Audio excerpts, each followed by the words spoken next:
Welcome to the OnScript podcast, your home for world-class conversations on scripture and theology, where you get to meet some of the best in the field. Visit us at onscript.study. Say hello on Twitter at OnScriptPodcast and stop by our Facebook page at facebook.com/OnScript. Hey everyone, welcome back to OnScript. This is Matt Lynch coming to you from Regent College in Vancouver. I'm a co-host along with Matt Bates, Drew Johnson, Aaron Heim, Chris Tilling, Amy Brown Hughes, and Jules Martinez Olivieri.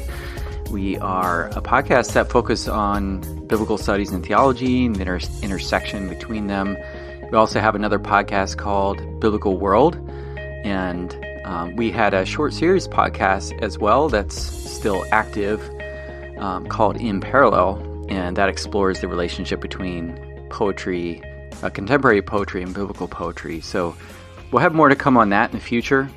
But we just did that initial short run, and if you hadn't listened back through that, I think you'll enjoy it. So in this episode, I'll be talking to Aaron Sherwood about his commentary on the book of Romans. It's a big old commentary, and so, yeah, I hope you find it interesting. And if you have the will and the means of supporting us, please do so. We'd welcome that. You can go to onscript.study/donate to do so. But most of all, thanks for listening, and please share the word with your friends, family, and pets. Thanks a lot. Enjoy.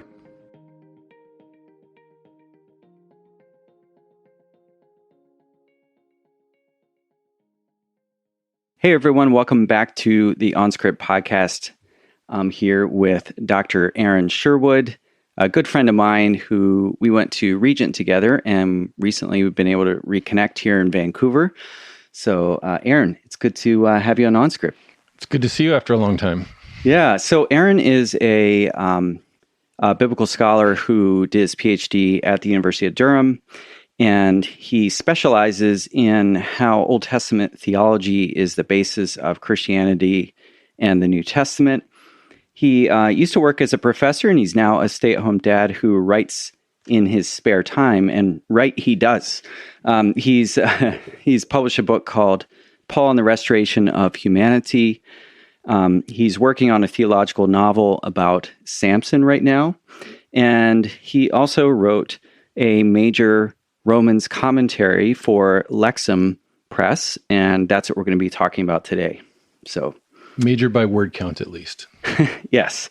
Comes in at over 900 pages? Yeah, with all the appendices and stuff like that. Yeah, great. So I'm excited to speak about Romans with you. And it's a book, obviously, of great interest to a lot of Christians for very different reasons sometimes. A lot of people come at the book with particular theological agendae. I don't know how you even pluralize that. I think you just invented a new word. We can go with it. Yeah. And, whether it be Calvinism or, even like wanting to find a sort of confirmation of the new perspective on Paul in more recent scholarship. So maybe we could just start out, and maybe I'd be interested to hear what initially caught your imagination when it came to Romans such that you wanted to even write about it. So do you remember what kind of caught your interest initially? Yeah, and it's going to sound funny. My first disclaimer is the same thing I say in the preface of the book. I love Romans, but I think I've been in a lot of churches where people focus on it way too much. And they sort of have a canon within a canon, and Romans is at the top of that list. And I sort of had a soapbox where I wanted to tell people, yeah, Romans is cool, but stop paying so much attention to it.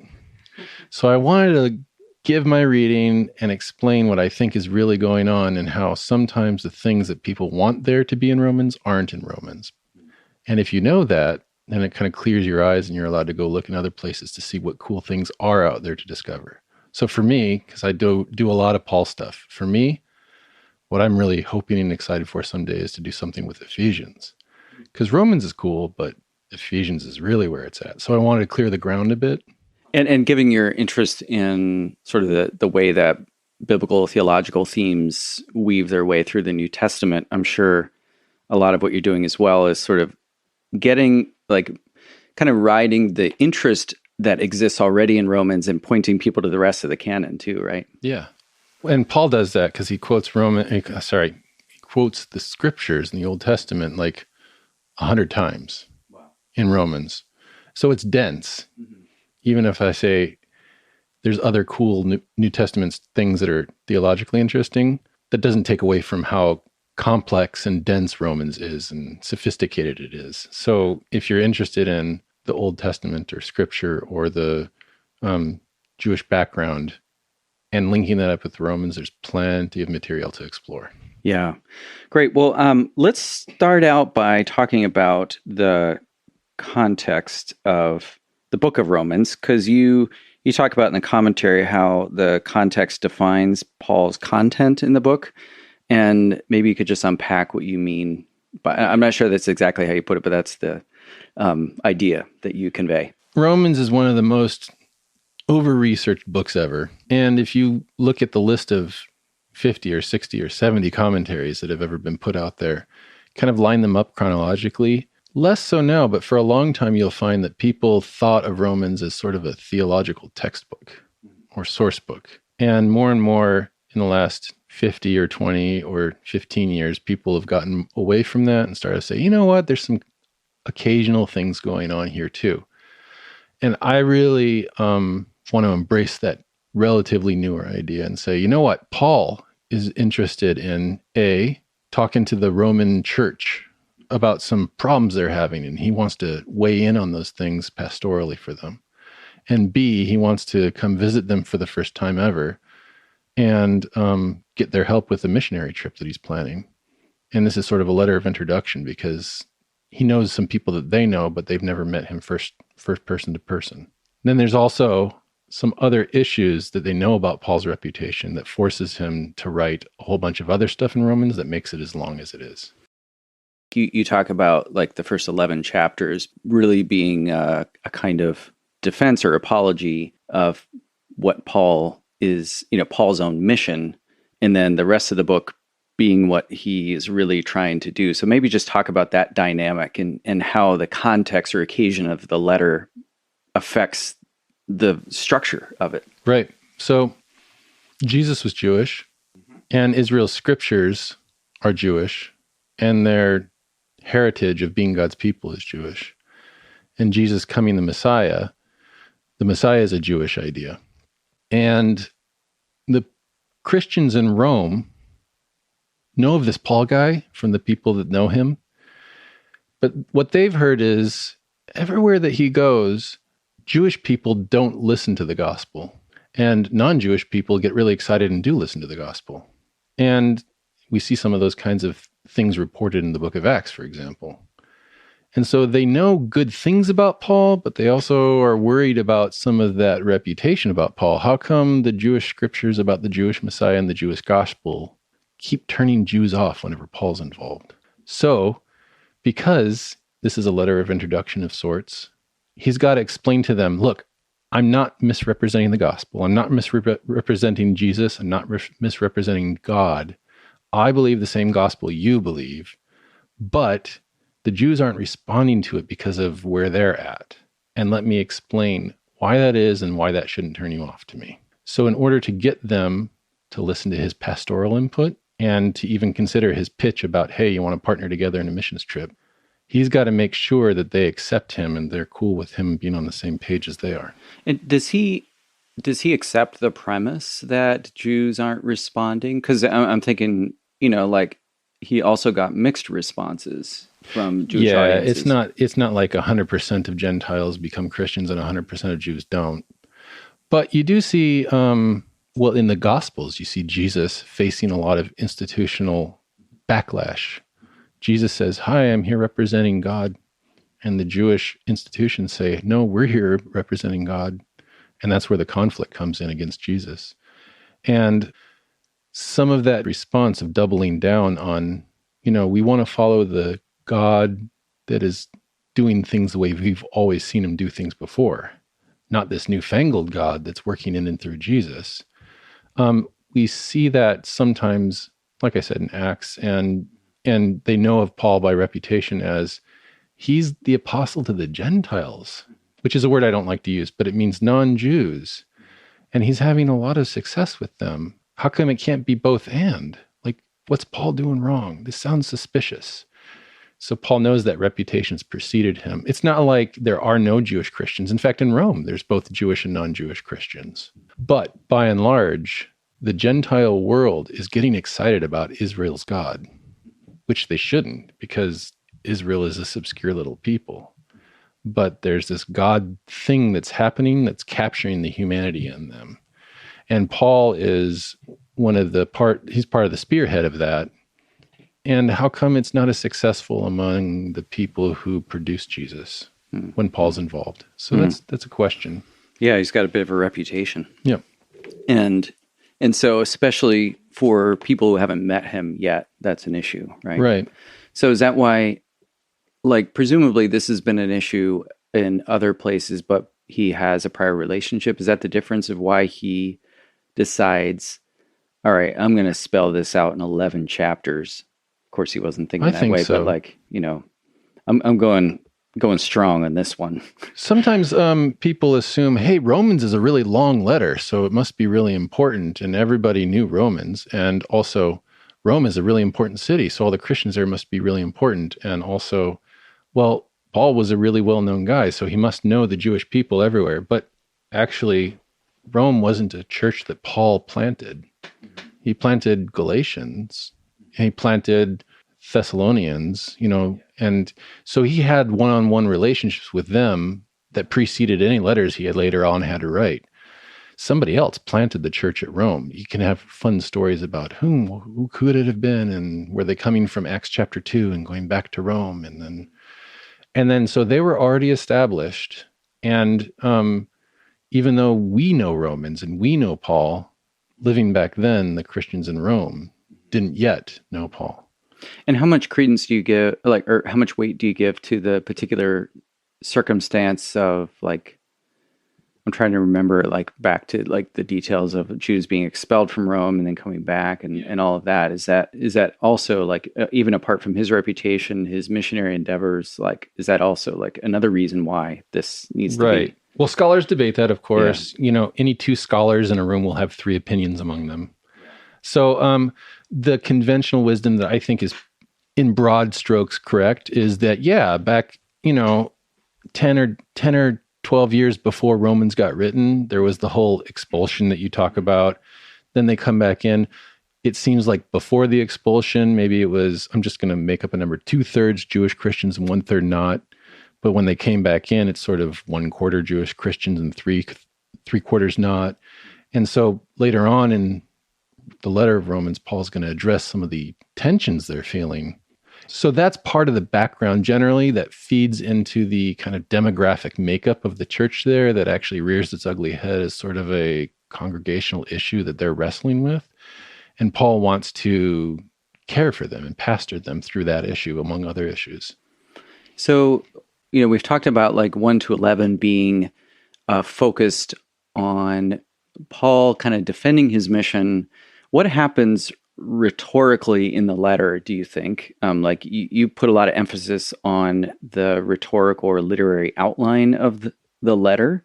So maybe you could just kind of talk through what you found by taking that approach. Right. And then what happens when you shift the center of gravity to 12 to 15 instead of, I don't know, like 1 to 3 or 1 to 8 or something. Right. That's like a couple questions in one. So it's going to be a couple part answer. I'll start by saying this isn't true for everybody, but for me, I found it sort of an asset to be sort of mediocre at biblical languages. Because what it did for me is, okay, the first thing I do is I sit down and I translate the letter, and I'm doing my best. And because I'm not as skilled as I could be, it forces me to go slow. And every time there's a so that, or a then, or a therefore, or a for, or a because, I stop and I think really carefully about, how does this because chunk of the sentence go with the previous chunk of the sentence? Is it above it or below it? Like if you're indenting it, is it indented or outdented? What's the main idea? So I did that for the whole letter, and you do that for each paragraph, and you come up with, this little sliver of the paragraph is the main idea of the paragraph. Mm-hmm.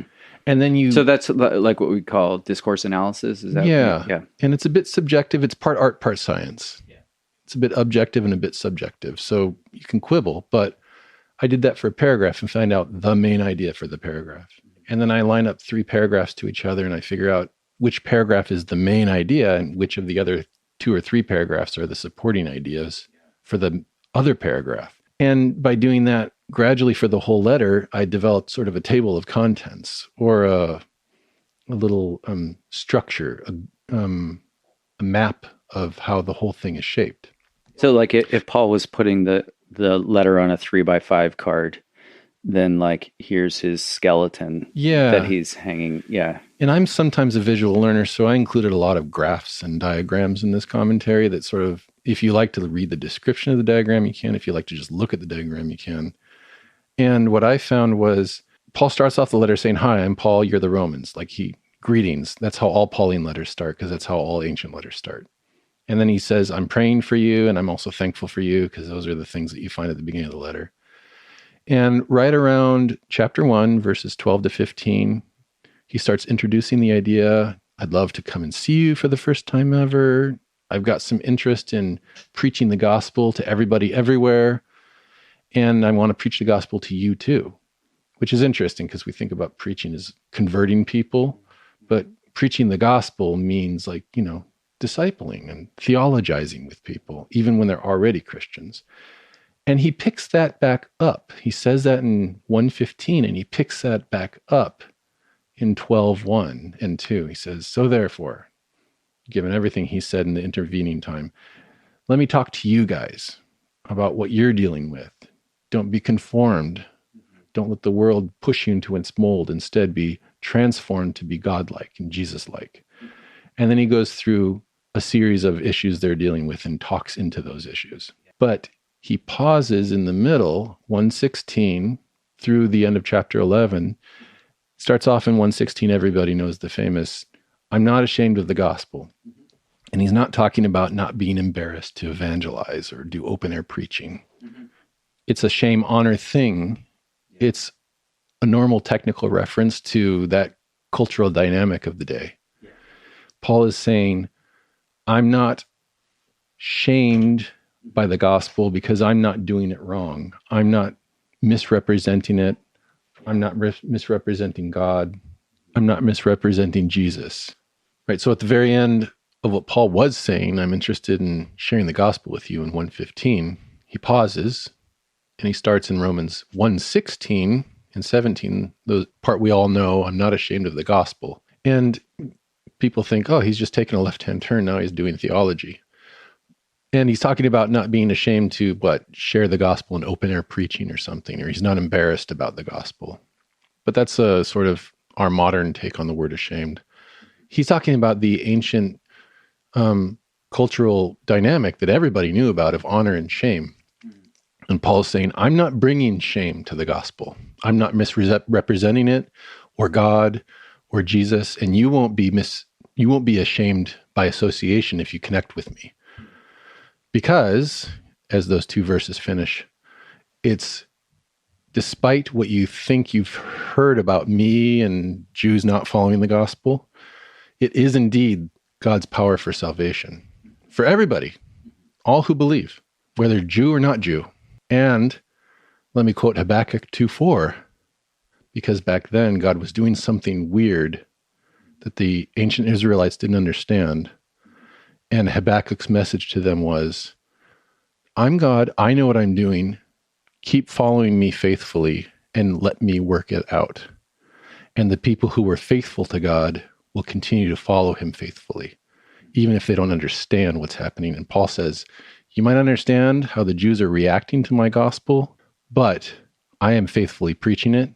And for those of us who are faithfully following Jesus, even though we don't like what it looks like in this segment of the population, we need to keep being faithful and not start infighting about the whole thing. So that's his thesis for 1:16 through the end of chapter 11. And he keeps coming back to that a few times. Well, he pauses actually in 1:18 through 3:20. He says, let me pause and explain why the gospel is so important. Because without the gospel, if we take the gospel out of the equation and just look at sort of the human condition is, as a group, all of us, humanity, are sinful, and we're under God's eschatological judgment. That's what the word wrath means there. People get excited about, is God doing something with justice or predestination? No, it's just, there's going to be, like in the Old Testament, the day of the Lord someday when there's eschatological judgment. And without the gospel, all of humanity is where they were in Genesis 3, waiting for that judgment to fall. And he talks about that for about 2.5 chapters. And then in 3:21, for about 10 verses, and then again in chapter 5, and then the last 9 or 10 verses of chapter 8, Paul says, here's what the gospel is. And he lays it out, but he pauses in between each of those sort of bullet points, and he pauses to explain a detail or to answer a potential objection or to make sure that there's no confusion about anything that he said in those. So if you look at those pieces of chapter 3 and chapter 5 and chapter 8 as sort of a backbone, and all of the stuff in between hanging down as a rib cage. And that gives chapters 1 through 11 its own little shape. It's sort of a self-contained shape that does matter to everything that happens from chapter 12 forward, but also is sort of self-contained. And if Paul already knew the church at Rome and he didn't have to explain himself, then you could almost imagine that Romans would be only about 5 or 6 chapters long, about the same size as Galatians. And he would have skipped all of that stuff. So it's a good thing that they didn't know him so that we as the church can benefit from him having to write it all down. Yeah, depending on how you look at it. So you've got this introduction to the gospel in 1:16, 17, and then in 3 and 5 and 8. And what is Paul's gospel? Like, how does he articulate that? Well, in that first backbone piece, chapter 3, around 3:21 to 29-ish, 31-ish, Paul says, but now God's salvation and his righteousness is being revealed in what happened with Jesus Christ. And everyone who has faith in that, everyone who trusts God in Jesus, trusts that Jesus really is who God says he is, and trusts that Jesus's life and ministry and resurrection really happen and really matter the way that they do, regardless of what ethnic background you came from, now you can belong to God's people, be the new around Jesus people. That's really awesome. And then chapter 5, he picks up the thread. And what do we get out of that? We get reconciliation with God. We get hope. We get grace. Those are all the benefits of the gospel. And then he has to pause again and discuss some objections and some clarifying points. And when he comes back to the backbone part again, at the end of chapter 8, he says, so what does that mean for us? It means that we who are now no longer the old we used to be, now we're like Jesus people.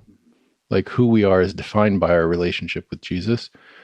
We are totally reconciled with Jesus and irrevocably so. Nothing can come between that. Death, life, plagues, troubles, tribulations, angels or demons, heaven or hell. Nothing can come between that. That is secure because we are fully in that relationship with Jesus. And that is sort of in those 3 peak moments of the 1 through 11 chunk. That's sort of the peak moments of this is Paul's gospel. And I think the Roman audience would have agreed with most of those things. They would have been like, yeah, that's the gospel that we founded our church on too. Paul's on the same page as us. And I'm hearing you talk about these peak moments and imagining, like, for some people listening, let's say they're preaching Romans, like a 5 or 6 week series on Romans.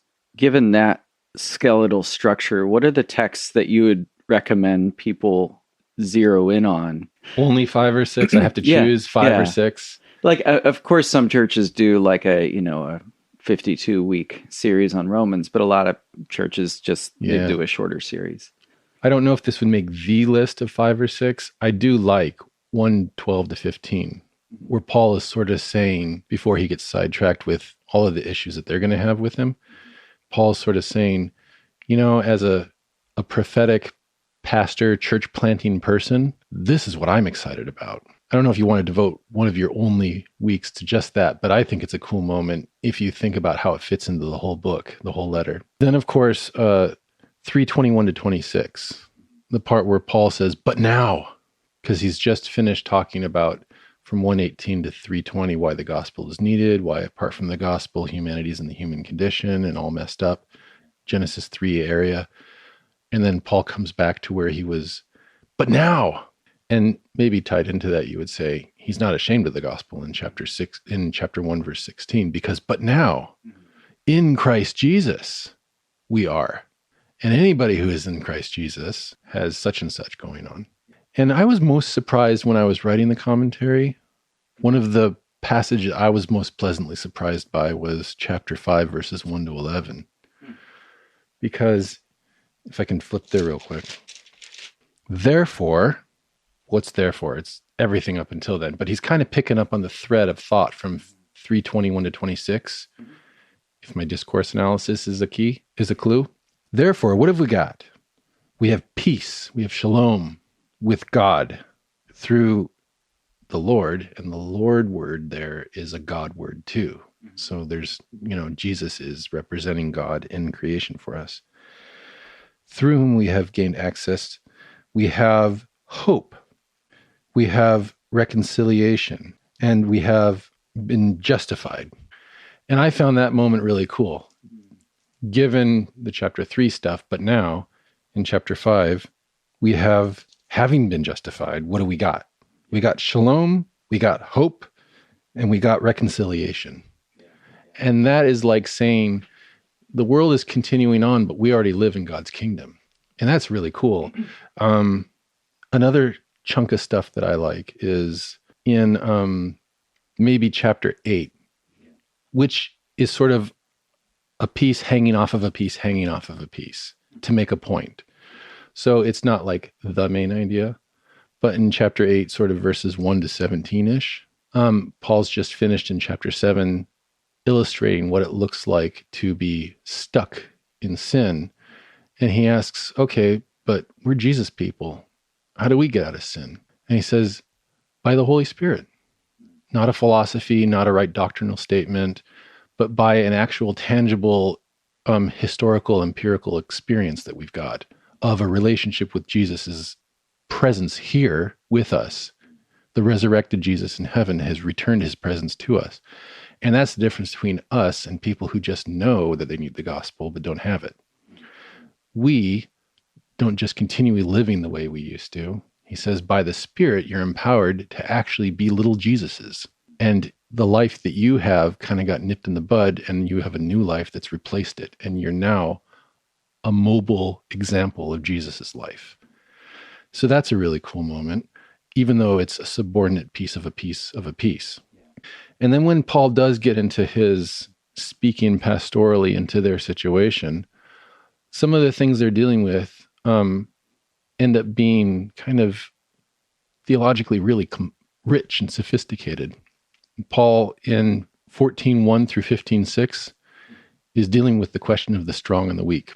Earlier I said scholars debate everything, and sometimes people say, no, this isn't so much an ethnic thing. And I think the majority of scholars say, no, this is probably mostly an ethnic thing. You have the strong who are non-Jews who think that they don't have to follow Jewish stuff in as part of being Christians. And you have some of the Jews who said, this is how we always grew up being Jewish, and we got to keep doing it to be good Jewish Christians. And they're infighting a little bit. And maybe some non-Jews were in the other group and some Jews were in the other group. But that's not the point. The point is Paul comes together and he doesn't tell them who's right. He says, love each other. He says, accept each other as you are. He says, come together not with necessarily the right exact doctrinal formulation. Come together with unified worship. Because you see in the Old Testament, when God restores God's people, when humanity becomes humanity again fully, what that looks like is them worshiping God, who deserves the worship. And so Paul says, jump to the end and just do that. Worship God together with one voice. be univocal in your worship, and then you'll be united in your identity. And all of these sort of debates and quibbles about whose version of daily practices is the right version will fall by the wayside, and you'll end up acting like Jesus towards each other.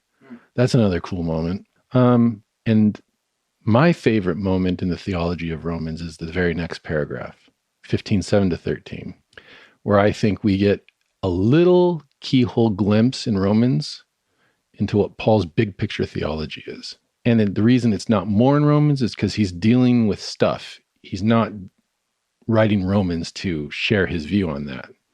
You see that in other places in the Pauline letters, but he taps into it there a little bit because he says, in summary, as he's wrapping up his instructions to their pastoral situation, he says, in summary, in that paragraph 15:7 to 13, welcome one another as Christ welcomed you. Treat each other the way Jesus treated you. Be Jesus to each other. And he says, why? He says, let me quote the Old Testament 4 times in a row. And what he does is he quotes 4 times in the Old Testament where it's talking about someday when God fixes everything and God's end game comes to fruition. It's going to be God enthroned, creation restored, humanity restored, and humanity is as one single group who has shalom, again, that word, is worshiping God and glorifying God. And it's going to be not just the Old Testament Israelites or the Jewish people. It's going to be breaking down all those boundaries and reunifying all humanity, not just for the sake of reunification, as in Hands Across America or something, but as in going back to pre-Genesis 3 screwed up things, back when it was just humanity, and Israel is going to, at least for the people who are God's people, Israel is going to have encompassed all of them together at once. And the scriptures, the Old Testament, look forward to that over and over and over. And Paul says, if you Romans do that now, then you, at least in your little pocket of the Roman Empire, will be an embodiment of that Old Testament expectation, the end game of God coming to fruition. And I think that theology in that paragraph drives or motivates all of the other instructions Paul gives out throughout the rest of the letter. Now, talk about a lot of the theological puzzling over the book of Romans has to do with 9 to 11 and other places, particularly around the theme of predestination or not.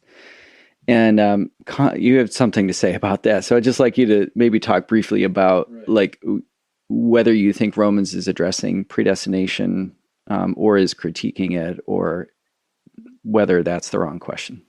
How people use Romans as one of their fighting grounds to debate their sides back and forth with each other. My long story short, my end position is predestination may be a thing in the New Testament or the Bible or in Paul, but it's not in Romans. So when people have that discussion with each other, they should leave Romans out of the discussion.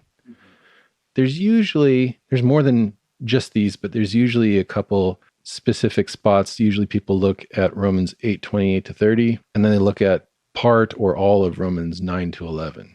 And I don't say the Arminians are right, predestination is wrong. I just take a careful look and follow sort of through the verses, and I say, well, predestination isn't really what Paul's talking about or interested in here. So for one thing, you'll sort of mess up what he's saying if you try and force the conversation there to be about it. And secondly, you'll miss out on the cool things he's saying instead. So I'll just take the first one of 8:28 to 30. That's at the end of this whole long paragraph. And it's this whole supporting point to the foregoing stuff, which is itself another paragraph supporting the previous paragraph. So it's not what Paul's talking about. It's sort of a detail that he's giving. And people debate about the sequence of, are you atoned first? Are you sanctified first? Or are you saved first? Or what order do those things happen in? And how does it work with God? Like those he justified, he also those sanctified. He justified, he also sanctified. What order is that happening in? And we know that God works all things out for the good of those who love him. I think what's going on there, and if you can look in more detail in the commentary to see how it's spelled out. I think what's going on there is that Paul is just sort of giving a mishmash of wonderful things that God gives to his people. And in general, Paul says, look, God had the idea of having a Jesus people, God's people, restoration, humanity thing eventually. And he decided ahead of time what his goal for that people would be and how he would treat them and how he would be disposed to relating to them. Not necessarily listing a manifest or a catalog of each person that would be on the list. He was saying for that category of people, this is how God wants to respond to that people when they eventually come to be. And all the wonderful things he wants to give them, justification and sanctification and, not in any particular order. Right. Yeah, it is often treated as like the particular sequence. Yeah. But if you look, it's in the paragraph of 8:18 through 30, it's a supporting point of a supporting point of a supporting point. Mm-hmm. So he's really just throwing a bunch of wonderful things out to illustrate the thing that was above it in the paragraph. Which is that thing that's, so like he's got this mishmash of items there at the end of 8. And like, what's the sort of rhetorical context of that list of items? He's talking about how the Spirit is going to be there to help Christians cooperate with God in reforming creation and in restoring the humanity of God's people. Got it. And you also had a discussion, we probably don't have time to get into it, but I thought it was helpful too, in talking about God has mercy on those he has mercy. He hardens those he hardens. He has mercy on those he has mercy, which is another like text that's picked up for discussions about predestination. And you were pointing out that this is coming out of the context of the Old Testament where God hardens Pharaoh for his idolatrous behavior and his injustice. And so it's not just that God arbitrarily hardens some people and arbitrarily has mercy on others, but like this is a very specific occasion insofar as people are Pharaoh-like. That's the other spot that people get excited about having this debate is pieces of Romans 9 and 10.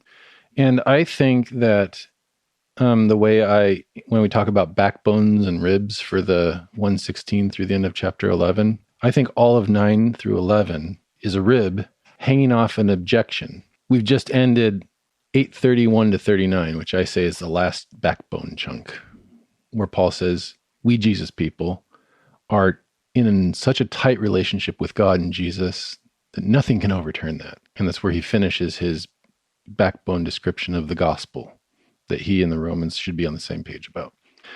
And that just raises the same issue that was raised way back in 1:16. Then how come the Jewish people aren't responding to the Jewish gospel about the Jewish Messiah? Paul says, okay, finally I'll get around to it. After I've laid all the groundwork, I can finally answer that question in chapters 9 through 11. And after a short little introduction where Paul says, I'm as agonized about this as you all are. More. He says that in the first little 5 verses. Chapter 9 spends its time talking about God is off the hook, and what's happening here is that it's hard to come up with the right term. Ethnic Israel, national Israel, the Jewish people, Jewish non-Christians. That group of people have not been rejected by God. They have rejected Jesus and the gospel about Jesus. And God is saying, okay, if that's your choice, then you can have your rejection. Then chapter 10 goes back in more detail where Paul says, I'm anticipating the Roman audience asking me, well, what is it that they did exactly? And Paul spells out the nature and the object of their rejection. They've decided they like this version of God over here that fits more with their expectation than that version of God over here with Jesus that's doing something unexpected and new and radical from their perspective. So the chunks that you're talking about in chapter 9 would first be 9:6 to 13, which is a paragraph where Paul throws out some stuff about Jacob and Esau and Isaac and Ishmael. And it seems like God is picking the ones he wants and not picking the ones he doesn't want. But that's not what that paragraph's about. Paul's saying, first of all, Israel as an entity doesn't exist because they were some pre-existent nation. God called them into existence by having a relationship with them. Their relationship with God is what their nationalness even is predicated on. And that happens before they did anything. And God continues to faithfully let that keep happening even after the entire Old Testament saga of them rejecting him, which is why at the end of that paragraph, he cites Malachi, where, yes, the language is sort of tying into the Genesis stuff. Jacob I loved and Esau I hated, but Malachi is talking about the nation of Israel I've remained lovingly committed to. And by contrast, their enemies, the nation of Edom, I have defended them. I've defended Israel against their national enemies. And this is after the entire Old Testament history of them rejecting God over and over and over. So that first paragraph is saying Israel's very existence depends on their relationship with God. And that continues because God is faithful, even when they have tried to screw that relationship up over and over and over. So if anything is happening here, God isn't to blame. If there's an Israel to complain about them not being close to God, it's only because God made them in Israel in the first place. The second paragraph says in 9:14 to 18, where you're talking about the Pharaoh stuff. Okay, well, what's changed? God forgave Israel over and over and over for the whole Old Testament. Why isn't he forgiving them now? And Paul anticipates that question and says, okay, it's just like in the story of the Exodus. It's not just any old sin. It's not like they're just withholding worship or tithes, or they're treating each other badly, or their ethics are messed up, or it's specifically an issue of idolatry. And there's a deep, deep logic part of the Old Testament, a deep thread in the woof and weave of the Old Testament, that according to the theology of the whole deal, humans are what they worship, which is why Genesis 1 and 2 says God made humanity in his image. And when they keep worshiping him, they keep being human. If they keep being like his image, they keep looking God-ish, the way they were designed to be. If they replace that with a rock or a baseball bat or a political party or a movie or a sculpture of another god, then because of the way humans are designed, they'll start to look like that thing instead. And the problem is only God is the living God, and only God is the thing that humans are supposed to image. So if they start imaging something else, they'll stop being really human as they were intended. So I was explaining earlier, you can throw a rock, or you can break a glass, or you can smash a bat across a tree trunk, because those are just inanimate objects. They don't have any agency. They don't have any rights. They don't have anything. You own them. And if humanity stops being humanity and becomes a thing instead, it's sort of at God's discretion what to do with that thing. God never arbitrarily takes humanity and rips their humanity away from them. He wants to relate to them. And then Genesis 3 happens. So God, it seems like from everywhere else in Scripture, doesn't take nice, God-fearing people and transform them into idolatrous, God-hating monsters. It's when they sever that humanity cord voluntarily, God says, okay, I'll let you have what you want. You'll get to be like the thing you're worshiping and suffer the consequences of all of that. If you're worshiping a deaf, dumb, mute idol, you're going to become deaf, dumb, mute, and unthinking and unfeeling. And in Exodus, you have Pharaoh in Egypt who are worshiping false idols and are dehumanizing themselves that way. And God says, okay, I'll let you become dehumanized just like you wanted. And then I'm going to judge your idols, and I'm going to judge you along with your idols, and you share the same fate together, and go down into the sea. And in that whole process, I'm going to rescue my people and create them into a nation that has a relationship with me. So I'm going to use it for my purposes. Not because God took Pharaoh, a nice guy, and took away his free will and changed him into a thing so that he could use him for his own mischievous plans, but because Pharaoh chose that, related to God by severing that relationship, severing that humanity, and then God said, I can work with that. And he made it work, and he brought Israel out. The problem is 17 chapters in the exact same book of Exodus, Israel does the same thing with the golden calf on Sinai. They dehumanize themselves. They worship an idol. They stop being uncorrupted images of God and stop being fully human. Their humanity becomes eroded because of that. So is God going to say, I'm sick of this. I just got rid of Pharaoh.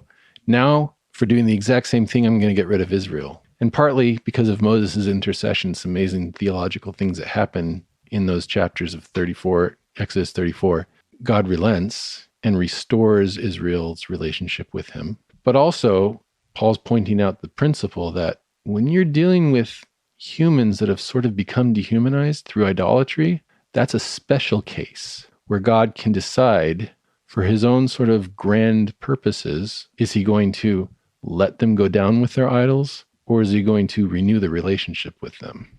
And God has at his disposal legitimately those two options because those people have sort of unpeopled themselves. And in the case of Israel in Exodus, God restores their humanity. So is Paul talking about predestination in Romans 9 there? No, Paul is referencing the common Old Testament story that all Christians at that time knew about how when you're dealing with idolaters, when you've subjected yourself to God's judgment and sort of like plans and purposes by committing idolatry, then God can either confirm you in your hardening, or he can have mercy in restoring your humanity and your relationship. And now in the first century, when the Israelite people, the ethnic Israelite people, are acting like Pharaoh, ironically, who they were freed from all those generations ago, God can say, okay, you want to reject me, you want to follow a version of God you like better as your idol, I'll let you be confirmed in that choice. And ironically, I'm going to use you to bless the non-Jews, the nations, by doing that. Because now, just like I showed mercy to the idolatrous Israelites in Exodus, I'm going to use you to show mercy to the idolatrous non-Jews and nations now in the first century Roman Empire. Yeah, there's a lot there. I have like 20 follow-up questions, but but the point is, predestination never came up in that conversation. Yeah, it's just not there. You're right. No, that makes a lot of sense, and I think thinking about the Old Testament background really helps to clarify how irrelevant the doctrine of predestination is to that discussion. Yeah, that particular paragraph of Romans. Yeah. I'm wondering if you could just touch briefly. I thought it was an interesting interpretation of the creation awaiting the revelation of the sons of God in Romans 8. Yeah. If you could talk about the Old Testament background there, which is obviously a big part of your method, is New Testament use of the Old. This is kind of a footnote. The thing you're talking about is in Romans 8. Yeah, Romans 8, 18, and 19. And I consider 18 through 30 a paragraph or a thought unit or a pericope. So the main idea in that whole, many verse pericope would be creation is getting restored. God is doing it. God is doing it through you guys, Roman audience who are Christians and Jesus people. And this is really exciting. And he says that at the beginning of the paragraph, our present sufferings aren't worth comparing to the glory that will be revealed in us. This is Paul's diplomacy. He's including him with his audience. He's trying to get on their good side. The creation waits in eager expectation for the sons of God to be revealed. And this would be maybe a fun little presentation or journal article, something I noticed almost as a footnote, but I haven't followed up, but I haven't seen anybody else notice it anywhere else. And this phrase, sons of God, is very rare in the entire Old Testament tradition, the scriptures, and in anywhere in the Second Temple Jewish literature. You see variations on it, like a son of God, or sons of the Most High in certain cases where it's talking about certain theological ideas. But the phrase sons of God seems to be reserved for just a few spots. There's a spot in Job where it's talking about some sort of spiritual beings or angels. And there's a spot in Genesis 6:1-4 at the beginning of the flood where the sons of God screw up everything. And it's debated, but the idea is there's some sort of spiritual beings that are transgressing creational boundaries by having interrelationships with humans. Sons of God should be sticking with their own kind, just like humans should be sticking with their own kind, like it says in Genesis 1 and 2. And when they transgress that boundary, it throws everything out of whack. All of the creation falls apart. It all comes tumbling down into pieces, and you get the flood narrative of chapter 6-9. So the sons of God messed it all up, and it almost completely got screwed up and stopped, and God had to reset and start again. And I thought that this phrase, sons of God, is Paul, with a little wink and a nod, putting in there the idea that when creation is restored, which is a big picture idea from the Old Testament all over the place, he threw in the idea that we are now the sons of God. And so just like there was a time in Genesis 6 where the sons of God screwed up creation, now we're going to have a new draft of the sons of God who are going to fix the creation that the sons of God screwed up the first time. So it's like a little throw-in phrase for those paying attention. I think that maybe Paul was tracking back to that little moment in Genesis. A lot of people coming to commentary on Romans are going to be curious about your take on the new perspective on Paul. So I'm just wondering, like, what role that played in your commentary, if you could just give a brief kind of take on that. That's easy to do because my interaction with the new perspective was sort of a brief take in the commentary too. If you go back to like 1970s, 1980s, the new perspective was very timely in correcting a problem that maybe you had with Pauline scholarship or Roman scholarship, going back to maybe, say, blame it on Luther. There was a long tradition of thinking that Christianity is about grace and that Judaism is about works and legalism, and maybe Protestantism is about grace. And for Luther, Roman Catholicism is about works and legalism. And then the new perspective comes along and says, you know what? Non-Christian Jews thought that being Jewish was a grace. They thought that having that Jewish heritage and having God communicated to them and giving them the Torah, the Old Testament, the law and the prophets, that was wonderful, a gift. That was a grace. And so the question isn't, is Judaism a grace and Christianity not a grace, or vice versa? It's really, okay, now that Jesus comes, how do you relate to God and access God's grace? And the debate is an inter-Jewish debate. The Jesus-following people, including Jews, say you get God's grace and relate to him in Jesus. And the non-Christian Jews say, no, we still have God's grace by relating to God in the old pre-Jesus way. And that's the debate they're having. And that's what the new perspective corrected. And the new perspective tends to use the metaphor of inside and outside membership, of being members that are inside or being non-members that are outside people of God. And the Christians and the non-Christian Jews each had their definition of what the people of God was and how you were inside or outside. And that's what the new perspective likes to phrase. That's how the new perspective likes to phrase things. I think that was a helpful corrective given sort of what people thought the conversation was before. But what the new perspective inadvertently does, you could say, is they turn things overly into a sociology thing. And so being Christian is not about being empowered by the Spirit, having a relationship with Jesus, having a relationship with God in Jesus. It's mostly just about which social group you belong to and how you religiously identify yourself within society or within your culture. And the new perspective inadvertently kind of says, okay, Jewish people say that you are sociologically presenting yourself to everybody around as Jews, whereas Christians are sociologically presenting themselves as everybody, or to everybody around them as being inside the Jesus people, relating to God in connection with Jesus. And it's not a social reality for Paul. It's fundamentally a theological and spiritual relationship in reality for Paul. So I think that really got de-emphasized and in some ways devalued by the obsessive language of the new perspective. So from that early point on in the commentary where I mentioned this is what the new perspective did that was very helpful, but then this is the kind of unhelpful emphasis they introduced instead, I don't use inside-outside language anymore. I start talking about participation in the heritage of God's people and being in relationship with God and connection in relationship, having an identity that's defined by that relationship with Jesus and an identity that is making you part of God's community of people. Yeah, Aaron, there's a lot more we could probably unpack, of course, in this, given that you've written a 900-page commentary on this rich and wonderful book. But I will point our readers to check out your Lexham Press commentary on Romans, and thanks so much for taking the time to hang out and talk about what you've done. Thanks for inviting me. This is fun. You've been listening to OnScript, delectable conversations on scripture and theology. If this episode has brought you inner peace or lit your biblical fire, please consider a small donation of just $2 or $5 per month. Information on how to donate can be found at onscript.study/donate.